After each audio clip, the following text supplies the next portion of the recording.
बड़ी ज़ुबानें, बड़े अदब, इस बड़े से मुराद है जिनका अहाता, जिनका दायरा बड़ा होता है। वैसे तो हर ज़ुबान, हर अदब मसावी और एक जैसी अहमियत का हामिल है। बड़ी ज़ुबानों के असरात छोटी ज़ुबानों पर, बड़े अदबी दायरों के असरात छोटे अदबी दायरों पर होते हैं। तो अंग्रेज़ी में लिखे हुए अदब का असर उर्दू पर आता है। क्या उर्दू से ये असर मकामी ज़ुबानों पर भी जाता है? इस हवाले से इससे पहले हमने हिंदको पर बात की थी। आज की गुफ्तगू जो है वो पंजाबी अदब के बारे में है। जनाब महमूद अवान साहब से हमने गुफ्तगू की है। लेकिन वीडियो की तरफ जाने से पहले अगर आप चाहें कि शौक़ का ये सिलसिला ताल्लुक़ में बदल जाए तो चैनल सब्सक्राइब कर लीजिए।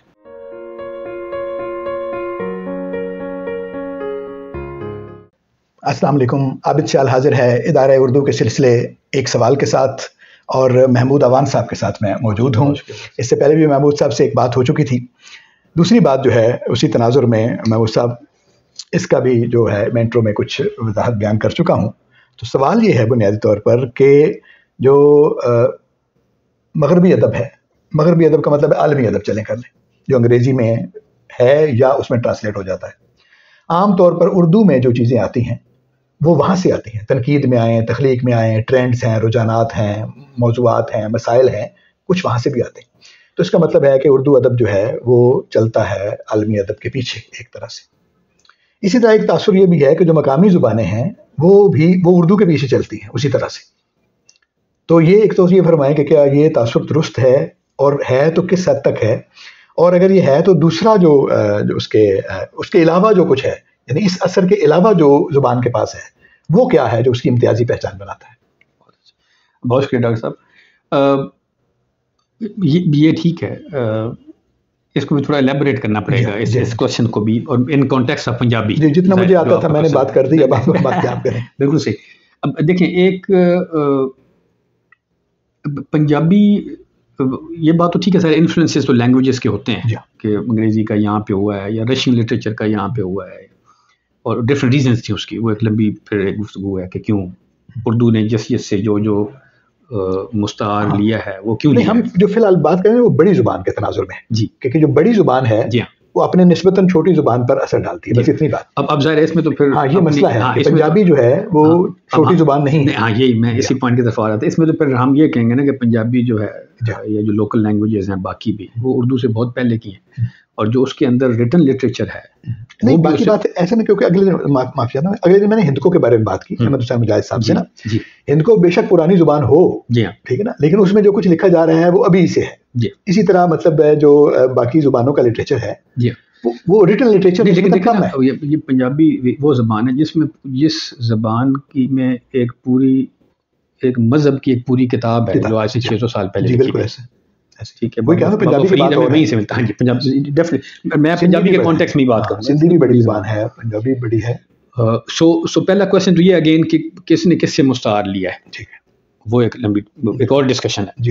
लेकिन अगर हम इसको पैरिटी पे रखें सारी लैंग्वेजेस को, तो पंजाबी की जो तारीख है वो तो बाबा फरीद से भी पहले की है। हम कहते हैं कि भाई बाबा फरीद और बाबा नानक के दरमियान अराउंड 300-400 ईयर्स का टाइम है। हाँ, बाबा फरीद को 1000 साल तकरीबन हो गए हैं, और बाबा नानक 600 तकरीबन साल हो गए, 570-80 साल।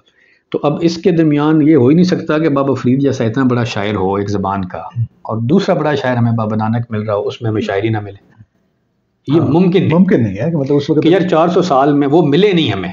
देखिए, वो रिकॉर्ड नहीं हुए, वो ढूंढे नहीं गए, वो ऐसे बंदे चुप करके तो नहीं बैठे हुए थे। यानी एक ट्रेडिशन जो वहाँ से चल पड़ी थी, और हो सकता है उससे पहले से भी चल रही थी, जो कि हम कहते हैं कि जो नाथों की ज़बान थी उससे पहले, वो ज़बान भी पंजाबी की ज़बान थी। वो जो लिख रहे थे वो पंजाबी से रिलेटेड था, पंजाबी लैंग्वेज का ही पार्ट था। तो अगर वहाँ से वो कंटिन्यूटी लेके हम आते हैं तो ये नहीं हो सकता कि 400 साल गायब हो गए। सो ये इतनी बड़ी ज़बान है हमारे लिए, ठीक है, सबके लिए, और इट्स अ नोन फैक्ट। अच्छा, हुआ ये है कि पार्टीशन के बाद जो पंजाबी ज़बान के साथ हुआ, हम चले तारीख में, हिस्ट्री में नहीं जाते, हमारे अपने क्लासिक्स पोइट्स के पास हम नहीं जाते, लेकिन जो क्योंकि जो आपका क्वेश्चन है वो बेसिकली जो मॉडर्न पंजाबी इरा है या पंजाबी राइटिंग है उससे रिलेटेड।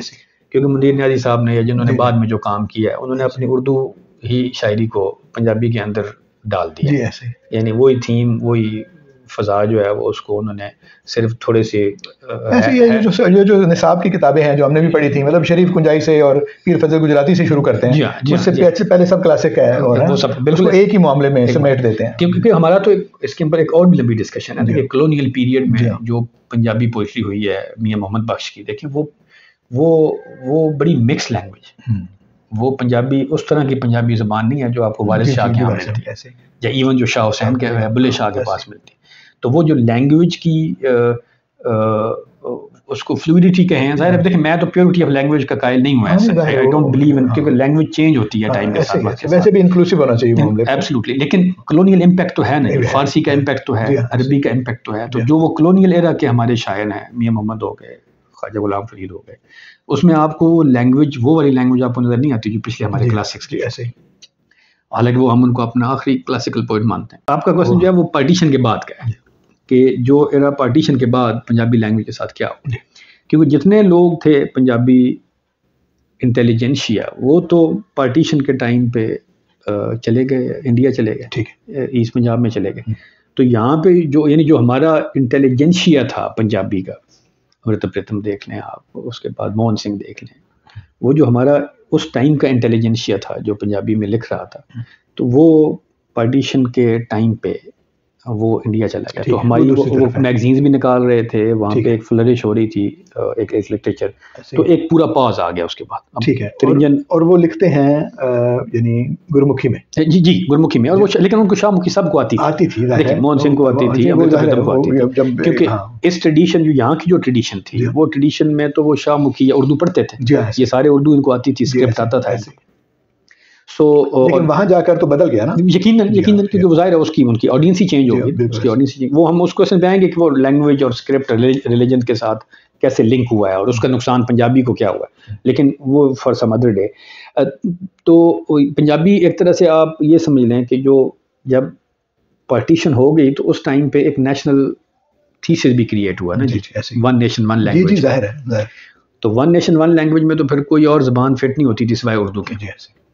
और दूसरा जो क्लर्कोक्रेसी आई यहाँ पे पार्टीशन के टाइम पे, क्योंकि बंगाल में वो एक्सपीरियंस कर चुके हुए थे यूपीसीपी में, तो वो ट्रेंड जो ऑफिशियल क्लास थी जो कि दफ्तर चलाने वाली क्लास थी, वो उसको उन्होंने पंजाब में इंपोर्ट किया, क्योंकि पंजाब तो 1849 में आके फतह हो रहा है, बंगाल में वो 1757 में ले चुके हुए थे। तो आप ऑलमोस्ट 90 प्लस ईयर्स जो है वो पंजाब इंडिपेंडेंट रहा। तो यहाँ पे जब उन्होंने इम्प्लीमेंट करना था अपना लैंग्वेज, हर जगह गोरा जो है वो वर्नेकुलर लैंग्वेज लगाता था, जो लोकल लैंग्वेज थी, बंगाल में बंगाली थी, फिर सो ऑन सो फोर्थ। लेकिन जब पंजाब में आए तो उन्होंने पंजाब की जो लोकल लैंग्वेज है उसको इग्नोर करके उन्होंने उर्दू इम्पोज कर दी। और वो अलग बात है कि रंजीत सिंह के कोर्ट की ज़बान भी फारसी थी, तो वो डाइकोटमी है ना जी, पंजाबी के साथ वो की कहते हैं एक ध्रोत नहीं हुआ ना ज़बान, but there is whole series of it. तो पार्टीशन के बाद जो pure Punjabi genuine Punjabi writers थे वो चले गए, पीछे जो रह गए वो ज़ाहिर है उनकी अपनी एक लेजिटिमेसी का भी क्वेश्चन था। आपको जब एक लैंग्वेज कहीं है ही नहीं ना, वो इतने अरसे तक सिनेमा में रही ना वो फोक में रही, बिकॉज मेन स्ट्रीम, मेरा एक आर्टिकल भी था, क्योंकि लाहौर बन गया ना जी सेंटर, बाकी जो फ्रिंज है वो तो फिर ख़त्म ही हो गया। ठीक है, और हम ये कहते हैं कि जो लैंग्वेज मेन स्ट्रीम लैंग्वेज है पंजाबी की, या पंजाबी की जो लिटरेरी लैंग्वेज है, वो हम उसको लेंदी लैंग्वेज कहते हैं। हमारी शाहपुरी उसको कह लें, जो हमारा लहजा जो है वो जो बेल्ट है, वो बेल्ट हम उसको लिटरेचर की लैंग्वेज मानते हैं। बाबा फरीद बार के हैं, बाबा बुल्ले शाह देख लें, वारिस शाह देख लें, सो हमारा तो वो तो बिल्कुल ही मेन स्ट्रीम से निकल गया। तो वो जो माझी थी डायलेक्ट हमारा एक, या दुआबई, वो जो मेन स्ट्रीम अर्बन सेंटर्स की लैंग्वेज थी वो प्रिवेल कर रही थी, और उसमें जो रहने वाले लोग थे उनके लिए तो अपने सर्वाइवल का इशू था। सो आप ये देख लें कि उस टाइम पे जितने भी लिखने वाले हैं वो सारे प्राइमरीली उर्दू लिखने वाले हैं, और फिर पंजाबी में उन्होंने कुछ जो है ना वो उधर भी कुछ लिखा। तो वो जो आपका इंप्रेशन आता है वो इस वजह से इंप्रेशन, और फिर जो बाद की एक जनरेशन आई बहुत अच्छा समझे मामले को हम कि भाई ये उसकी वजह है। जी, तो इसका मतलब है कि ये जो एक नजम से सैयद एक एक्सेप्शन है, लेकिन उसमें हम बाद में आएंगे। नहीं ठीक है, ज़ाहिर है एक्सेप्शंस और भी होंगे, लेकिन ज़ाहिर है वो आप नजम साहब का नाम लिया, बड़े आदमी, यानी इसका मतलब है कि ये जो तासुर है कि वो पंजाबी जो है वो यहाँ के उर्दू के रुझान के पीछे चल रही है, वो उन लोगों की पंजाबी है जो पार्टीशन के बाद वो अलग एक लिखने वालों की एक जमात या गिरोह या एक बना, और वो बजाय इसके कि वो पिछली पंजाबी की तरफ देखता, उन्होंने अर्बन पंजाबी को चुना और जाहिर है चूंकि उर्दू में लिखने वाले भी थे, उनका इस तरफ एक्सपोजर भी था और अर्बन सेंटर्स में ही बैठे हुए थे, तो उनका चूंकि एक्सपोजर उधर भी था, तो चीजें उनको पहले से पता थी, तो वो उसको पंजाबी में भी डाल रहे थे। इसी वजह से ये तासुर बनता है कि वो उसको फॉलो कर। ठीक है, वरना देखिए उर्दू लैंग्वेज जो है, और नथिंग अगेंस्ट उर्दू वाली बात है, लेकिन उर्दू लैंग्वेज बन गई इस सरजमीन की ज़बान, लेकिन वो यहाँ से स्प्राउट तो नहीं हुई ना, वो एक मिक्सचर थी। ठीक है, वो जो लश्करी ज़बान जिससे हम कहते हैं, ये बहस अलग से है, लेकिन ठीक है, हिंदी ज़बान वाला भी नहीं है, वो हिंदी भी थी, हिंदुस्तानी थी, जो भी थी। आप देखें ना, एक ही ज़ुबान है, आप ठीक है ना, आप जितने भी आप यानी देखें ना नजरिए, वो कहते हैं सिंध से शुरू हुई, कोई कहता है पंजाब से शुरू हुई है, कोई कहता है दिल्ली से शुरू हुई है, ठीक है, तो यही है ना। लेकिन आप ये देखें तो ये सारा एक ही इलाका है बुनियादी तौर पर, एक ही जुबान का असर है सिंध से लेकर दिल्ली तक, ठीक है ना, जिसे आप इंडस की मगरबी किनारे की जुबान कहते हैं ना, तो वो जिससे भी बनी है, इसका मतलब वो यहीं की है, एक बड़ी जुबान का एक हिस्सा है ना। जब आप अलग करते हैं छोटी छोटी जुबानों को, छोटी का मतलब ये है कि मेरा ख्याल ये है कि सिंध से लेकर दिल्ली तक सारी की सारी जुबान है, इसको एक ही जुबान समझना चाहिए। एक ही जुबान के मुख्तलिफ रूप हैं। आप देख लें, हम समझ लेते हैं एक दूसरे की जुबानें, सिंधी समझ लेते हैं, सराइकी समझ लेते हैं, अगर उसको अलग जुबान समझा जाए तो। जो है इवन पोठवारी भी समझ लेते हैं, यहाँ की जो लहजा है, और पंजाब के सारे हरियाणवी और आगे तक जो खड़ी बोली है उस तक चले जाते हैं। नहीं, कराची वाला नहीं समझ सकता ना सरगोदे को शाह की जुबान, देखें ना, पॉइंट मेरा ये है, ये यूपीसीपी वाला जो है, देखें उर्दू जुबान की, कराची वाला कौन सा आदमी आप बात कर रहे हैं? नहीं, जो भी माइग्रेट करके आए हैं, सिंध के आदमी की बात कर रहे हैं, सिंध वाले को तो बिकॉज देखें ना, आप अंग्रेज हो अगर और आप आके यहाँ पे रहना शुरू कर दें, ठीक है, तो बेशक आप 100 साल रहे हैं, तो यहाँ के आदमी की जुबान आप उस तरह तो नहीं समझ सकेंगे। देखिए ना, आपके दो स्कूल ऑफ थॉट थे ना, देखें उर्दू लैंग्वेज के, मैं उर्दू लैंग्वेज का जाहिर है ये बात नथिंग अगेंस्ट उर्दू, और मैं उर्दू लैंग्वेज का जाहिर एक्सपर्ट भी नहीं हूँ, आप हैं, लेकिन लखनऊ और दिल्ली सेंटर्स थे ना उर्दू लैंग्वेज के, तो लखनऊ और दिल्ली कहाँ है? मेरा पॉइंट ये है, देखिए ये जो पाकिस्तान खिता बना है, वो उसमें लखनऊ और दिल्ली तो शामिल नहीं है। और आप मेरा पॉइंट मैं समझ गए, इससे ज़्यादा कि मैं फर्दर एलैबोरेट करूँ और उर्दू वाले नाराज हो जाएं। देखिए लखनऊ और दिल्ली की क्योंकि लैंग्वेज अपने कल्चर और ट्रेडिशन के साथ आती है, जो उसकी ज़बान है, उसकी लफ्ज़ाली, उसका ईडीएम, उसका मुहावरा, वो जिस कल्चर में, जिस स्पेस में, जिस जियोग्राफिकल बाउंड्रीज के अंदर प्रोपेगेट होती है या फैलती है, वो वहाँ का एक्सपीरियंस लेके आती है। हम जब अपनी ज़बानों वाले बात करते हैं, हम कहते हैं भाई इस खिते के जो लोग हैं, जो इस खिते में शामिल हुए, उनका देखिए उर्दू बन गई ना हमारा, और वो नथिंग अगेंस्ट उर्दू अगेन, लेकिन 80 साल अब हो गए हैं। मेरा जो पॉइंट है, मैं जो पॉइंट एलैबोरेट कर रहा हूं, मैं पॉइंट एलैबोरेट कर, मुझे एक बात सिर्फ छोटी सी करें, उस पे आप एग्री कीजिए। अभी आपने कहा कि अर्बन एक पंजाबी का लहजा है, जी जी, ठीक है ना, जो कटा हुआ है आपके उस लहजे से जो इससे पहले का लहजा था। करेक्ट। इसका मतलब है कि इस तरह का एक मामला आप खुद पंजाबी के एक लहजे के साथ भी रखते हैं। जी हाँ, कि वो रूट को रिप्रेजेंट नहीं कर रहा। नहीं, मतलब उसमें ज़्यादा आगे ना चीज़। हाँ नहीं, मैं उसकी रीजंस हैं, देखिए वो फिर बहुत लंबी डिस्कशन है। मैं ये कहता हूँ कि जो अर्बन सेंटर्स हैं, अर्बन सेंटर्स में हमेशा चीज़ें डाइल्यूट हो जाएंगी, बिकॉज वहाँ पे different nationalities, different economic interest as well, तो उसके अंदर आपने एक दूसरे के साथ कम्युनिकेट करने के लिए आप डाइल्यूट करते हैं। और असी भी जो आए हैं खुशाबो सरगोदे में, तो लाहौर जाके साड़ी लैंग्वेज भी डाइल्यूट हो गई ना ऐसे। सो हम भी थोड़ा सा माजे का इम्पैक्ट ले आए कहीं ना कहीं, बिकॉज आपने उनके साथ प्योरली, मैं जब सरगोदे वाले से मिलूंगा, हम डाइल्यूट किया हुआ एक हिस्सा क्यों ना समझें? नहीं समझ सकते हैं, वो कोई है ही नहीं है, लेकिन मैं जो पॉइंट कहना चाह रहा था, मैं पॉइंट देखिए, अब तो 80 साल हो गए ना, अब तो बहस खत्म हो गई, क्योंकि देखिए उर्दू जो है वो लोकलाइज हो गई है इन सो मेनी वेज, लोकल जबानों के लफ्ज आ गए हैं, हमारा बोलने का लहजा डिफरेंट है। देखें इतना अर्सा कराची वालों को शिकायत नहीं, कराची वालों को, कराची वाले अपने आप को ज़बान समझते थे ना, तो ये तो लाहौर वालों को तो नहीं मानते थे एट दैट स्टेज, ये तो नॉन फैक्ट है। तो ठीक है, लेकिन टाइम था वो खत्म हो गया। मेरा पॉइंट ये है कि वो अब हम बहुत आगे निकल आए हैं। सो अब लिंगुआ फ्रैंका तो ये बन गई ना कि अब 4-5 सूबे जो है, मतलब पहले अगर नहीं थी तो अब बन गई, विच इज फाइन, जाहिर है। और वो कोई लेकिन ये क्लास का क्वेश्चन है, मेरा पॉइंट ये था। वो उसकी तरफ, मैं पंजाबी की तरफ क्वेश्चन को बाद में मैं उसको कंक्लूड करता हूँ। लेकिन लैंग्वेज क्लास का क्वेश्चन है, क्लास का क्वेश्चन ये है कि एक टाइम था कि जो आपकी जो आपकी एलीट थी वो उर्दू बोलती थी, क्योंकि आपकी एलीट कहाँ से आई है, नवाबों की और आपके कोर्ट की, जी बिल्कुल ठीक है, वो एलीट थी, वो उर्दू बोलती थी। बाकी जो थे, वो जो उनकी लोअर क्लास थी, जो उनके ऊपर डिपेंडेंट थी, वो अपनी ज़बानें बोलती थी, पंजाबी वाले पंजाबी बोलते थे। तो वो क्लास के साथ, अब जब वो जो उनके काम करने वाले, तो पंजाबी साडा एक है ना जी, ईडीएम जिहा बनया है कि सरगोदे बैठा सी ना एक मार दे नाल ओदा अपना कमी एक, और नथिंग डेरोगेटरी, ज़ाहिर उन क्लासेस बनी है। तो उन्हें किसी ने कमी को पूछा, नाल बैठा सी बंदा, भी तेरा मजहब केड़ा? उन्हें कहा भी मेरा मजहब वही है जो मेरे परबंद है, जो मेरे मालक जो मार साहब का मजहब वही मेरा मजहब भी है। लैंग्वेज में भी यही हुआ कि अब जो उनके साथ काम करने वाले थे, ब्लू क्लास थी, ब्लू कॉलर क्लास जो थी, वर्कर क्लास जो थी, वो जिनके घरों में काम कर रही थी, उन्होंने उनकी ज़बान एलीट की उर्दू थी, उन्होंने अपने बच्चों को उर्दू पढ़ानी शुरू कर दी।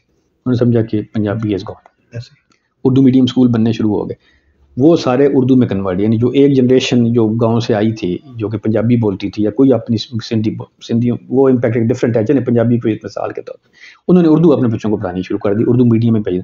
अब जब इस क्लास में देखा गई है तो अब मेरी तरह की लैंग्वेज बोलनी शुरू हो गई है। जैसे वो फ्रेंच ज़ार था ना, तो वो उससे किसी ने पूछा कि तू रशियन नहीं बोलता, तेरी ज़बान रशियन है, क्योंकि फ्रेंच कोर्ट की ज़बान फ्रेंच थी। उन्होंने कहा मैं अपने घोड़े नाल रशियन बोलता, ठीक है। वो नेटिव के लिए जो है वो इस लेवल का हेटेड और डिफरेंस है।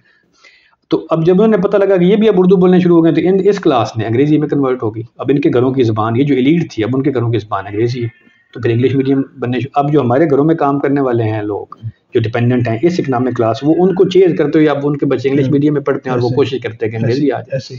अब जब ये होने लगा तो एलीट ने कहा कि यार ये तो अंग्रेजी तक भी पढ़ गए ना, सो वो वापस बूमर रहेंगे, वो वापस आ गए, उन्हें कैसे पंजाबी बोलेंगे और अंग्रेजी बोलेंगे नाल पंजाबी बोलेंगे। एलीट जी है लाहौर दी, I don't want to name names, लेकिन ਉਹਦੇ ਵਿੱਚ ਉਹ ਹੁਣ ਖੁਸ਼ ਹੁੰਦੇ ਨੇ, ਪੰਜਾਬੀ ਗਾਣੇ ਗਾਉਂਦੇ ਨੇ, ਉਹ ਪੰਜਾਬੀ ਫੋਕ, ਹੁਣ ਪੰਜਾਬੀ ਨੈਸ਼ਨਲਿਸਟ ਹੋ ਗਏ ਨੇ, ਤੇ ਨਾਲ ਜਿਹੜਾ ਉਹ ਅੰਗਰੇਜ਼ੀ ਬੋਲਦੇ ਨੇ। सो डायनेमिक्स ਜਿਹੜੀਆਂ ਨੇ ਉਹ क्लास ਦੀਆਂ ਨੇ, क्लास ਦੀਆਂ। सो लिटरेचर में भी यही हुआ है कि वो लोग क्योंकि उर्दू मेन स्ट्रीम थी, उर्दू को लिख रहे थे, और ये जो लोग आए हैं इन्होंने अपनी उसी तरह का, आप समझे पंजाबी को उन्होंने एक उर्दू का लहजा बनाने की कोशिश की है जो इन्होंने लिखा है, इसमें 2-4 नाम मैंने जिक्र किया, और कुछ ने बिल्कुल लिखा ही नहीं। अब कृष्ण चंद्र पंजाबी था, साधु हुसैन मंटो पंजाबी था, फैज साहब ने भी एंड पे आके वो इकबाल पंजाबी है, राशिद पंजाबी है, सो तुसी देख लो ना, अमजद पंजाबी है, जो बड़े जो लोग, तो इन्होंने जब यानी अवेयरनेस ही नहीं थी, सेंसिबिलिटी ही नहीं थी कि नेटिव लैंग्वेज या एक लफ्ज़ कैसे बनता है, एक ज़बान का उसका एक्सपीरियंस उसके अंदर 1000 ईयर्स का आता है, तो वो आया ही नहीं।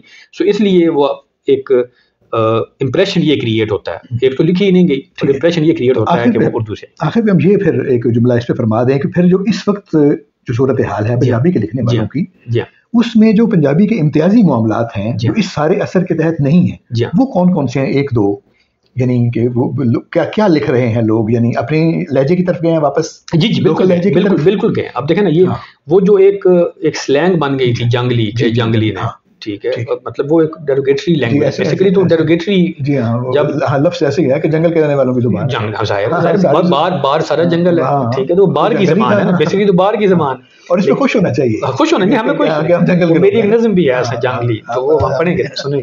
तो लेकिन जो वो प्रोपेगेट की गई वो एज ए डेरोगेटरी स्लैंग के तौर पे ऐसी था। लेकिन इकबाल ने अगर मर्दे बंदा सहराई या मर्दे कोहिस्तानी कहा है, तो यह सहरा और उनके जंगल भी शामिल कर लेना चाहिए। हाँ, उन्हें देखी नहीं, लाहौर निकली नहीं। कहना कि अगर कोहिस्तान का आदमी या सहरा का आदमी जो है वो फितरी हो सकता है, तो जंगल का आदमी भी। तुसी देखो ना कि इकबाल जेड़ा जर्मनी ते वेख आया, उन्हें 12 नहीं वेखियां जा। देखो जी ओल्डेस्ट ट्रेडिशन है इस खिते दी, उत्थे बाहर है, हड़प्पा है, ठीक है, उत्थे दा कोई एक्सपीरियंस इकबाल ही नजर नहीं आंदा। यानी तुसी नेटिव दे थोड़ा एक्सपीरियंस नहीं है, थोड़ा फॉरेन सारा एक्सपीरियंस आ रहा है ज़बान ऐसे। वो रूट है ना इल्म का, जस्ट थिंक अबाउट इट। हाँ, इल्म का एक रूट था, नहीं उसी पर है रूट, तो ये कॉलोनियल कॉन्सेप्ट है। ये हम ये कहते हैं कि कॉलोनियलिज्म करता ही ये है कि हर लोकल चीज जो है वो हीणी निकी हो जाती है, तो हर फॉरेन चीज एलिवेट हो जाती है। मैं ये गुजारिश कर रहा हूँ कि इल्म का रूट जो उन तक पहुंचा था वो उसी तक रहे होता, बिल्कुल। सो मतलब एक्सप्लोर नहीं किया ना उन्होंने, यार मैं जिस जगह पे, वो हीनी की कोटेशन थी कि only local can articulate the global, कि ਜਦੋਂ तक ਤੁਸੀਂ लोकल नहीं होंगे ਤੁਸੀਂ ग्लोबल आर्टिकुलेट किमें कर लोगे। सो पॉइंट ये, लेकिन अब जो नया मॉडर्न लिटरेचर लिखा जा रहा है पंजाबी का, उसमें पेरिफेरी से लोग आके, उर्दू में भी अब यही हो गया, तो वो जो पेरिफेरी में अपने लहजे में अपने डायलेक्ट में लोगों ने लिखना शुरू कर दिया। प्रिंटिंग भी ईजी हो गई है, अब जंग से लोग लिख रहे हैं, सरगोदा से लिख रहे हैं, खुशाब से लिख रहे हैं, बार के एरिया से ननकाने से लिख रहे हैं। सो एक आप ये समझ लें कि जो फैसिलिटी अवेलेबल हो गई है प्रिंटिंग की ईजीली राइटर्स को भी, तो उन्होंने कहा कि हम अपने लहजे में अपने डायलेक्ट में लिखेंगे। तो जो निगलेक्टेड डायलेक्ट था, और जो मेन स्ट्रीम हम समझते हैं कि डायलेक्ट है लैंदी का, तो उसमें अब लिखा जा रहा है, उसका एक्सपीरियंस भी अपना है। यानी उसमें जो कहानी और शेर कहा जा रहा है वो अपने लोकल, अपने एक्सपीरियंस, अपनी लोकल सेंसिबिलिटी के पर्सपेक्टिव में कहा जा रहा है। वो लाहौर का एक्सपीरियंस नहीं है। अब लाहौर से भी हमारे दोस्त ज़ुबैर लिख रहा है, इरफान ने पोइट्री किया, तो वो अब उनका लाहौर का एक्सपीरियंस है, वो भी है। तो पहले ये था कि सिर्फ अर्बन एक्सपीरियंस था, अब हमारा जो रूरल एक्सपीरियंस है, अच्छी बात है, वो अब भी मेन स्ट्रीम होना शुरू हो गया है due to ease of publication. ऐसे ही तो इसका मतलब है कि अब हमें यानी पाकिस्तानी अदब के रुझानात जब हम तलाश करना चाहें जी, तो हमें अपनी उन जुबानों के जो अब जो लिखने वाले हैं उनके उन लोगों को भी देखना चाहिए जो मकामी लहजों के साथ मिलकर ये बिल्कुल जो यानी हाशिए में जो चीज़ें मौजूद हैं उन पे लिख रहे हैं, तब हम असल रुझानात जो है उनको जान सकें। मतलब देखें ना कि हमारी जो जॉनराज हैं पंजाबी की वो इतनी एक्सट्रीम है। ढोल, अब ढोला नहीं सुना हुआ लोगों ने, जो बाहर के इलाके में जाएंगे उन्हें पता लगेगा ढोला क्या है। माइया को तो जानते हैं, माइया को, टप्पे को, बोली को जानते हैं, और ढोले का नहीं पता। ढोला वैन की सूरत में पढ़ा जाता है, और एक पूरा उसका एक कल्चरल, हमारे बाहर के एरिया में चिन्योर सरगोदा के एरिया में उसका पूरा एक कल्चरल ईथॉस है, और वो एपिक भी है, वार भी है, वो लड़ाइयों की भी दास्तान है, वो कबीलों की भी दास्तान, उसके अंदर पूरी हिस्टोरियोग्राफी है उन ट्राइब्स की और उन इवेंट्स की। उनका अब लोगों को पता ही नहीं है ढोला का, और उसका जो रिदम है वो भी डिफरेंट है, वो एक फ्री वर्स है इन अ सेंस, लेकिन वो पढ़ा ऐसे जाता है जैसे लिरिकल है। अब उसका लोगों को एक्सपीरियंस ही नहीं। इस तरह 12 माह है हमारे यहाँ, तो हमारी जो छंद हैं, जो हमारा रिदम्स हैं, वो बिल्कुल डिफरेंट है। सो वो जो Punjabi itself has its own, वो मतलब से हुआ यानी कि अर्बन है, क्योंकि पंजाबी गज़ल लिखी है, गज़ल की तो ट्रेडिशन ही नहीं है हमारे यहाँ। हमारे यहाँ तो वारिस शाह की जो हमारे हाफिज़ बरखुरदार की मिर्ज़ा साहब में है, या वारिस शाह की, वो लिरिसिज्म है ऐसे, या हमारे जो ढोला लिखा जाता है या माइया लिखा जाता है, वो या हिमड़ी गाई जाती है, वो लिरिसिज्म। सो हमारे लिए पंजाबी इज कहने का मतलब ये था, मतलब एक मिनट इस पे कभी आपसे अलग से बात करेंगे। अगर गजल हो भी तो वो उसी रिदम में क्यों ना कहीं जाए जो हमारा अपना रिदम है, बजाय उस उरूज के जो कि उर्दू और फारसी का और उर्दू का उरूज है, बिल्कुल अपने उरूज में गजल जो क्या। और वो हम देखें, हमारा जो डोड़ा है, जो 4 वर्सेस डोड़ा है, जो मेन स्ट्रीम जो हमारे सिंगर ने गाया, अब वो जाहिर है वो हमारी गजल है, वो गजल की तरह का ही जी हां, वो करता कहता उस कंटिन्यूटी में चला ले तो गजल हो जाएगी उसी पैटर्न। लेकिन अगर वो कोई गजल उर्दू में भी कहता, तो हमें तो कोई उससे भी इशू नहीं है, मतलब ठीक है, languages that is how fluidity. मैं कह रहा हूँ जो प्योरिटी है जॉनरास की या लैंग्वेज ये अपना फॉर्म्स की, वो भी एग्जिस्ट नहीं करती। जो बंदा, लेकिन एक्सपीरियंस आपका बारोड नहीं होना चाहिए, ये बात है असल में। एक्सपीरियंस बारोड नहीं होना चाहिए, एक्सपीरियंस लोकल और ओरिजिनल होना चाहिए। ऐसे ही बहुत अच्छे मामले पे आके बात खत्म हुई। कुछ ऐसी बातें भी आ गई जो जिन पे बात है और जिन पे और बातें करने की ज़रूरत है, लेकिन जाहिर है जब मामले को समझने की कोशिश करते हैं तो उसके जितने इम्कानी पहलू सामने आते हैं उन पे हम बात करते हैं। तो उम्मीद है कि हमारे दोस्तों को ख़ास तौर पर इस गुफ्तगू से कुछ बातें पता चली होंगी, कुछ सवाल सामने आए होंगे, और कुछ और सोचने का और कुछ और देखने का जो एक ख्वाहिश है वो भी पैदा हुई होगी। तो उम्मीद है कि हमारे दोस्तों को ये सारी बातें पसंद आई होंगी।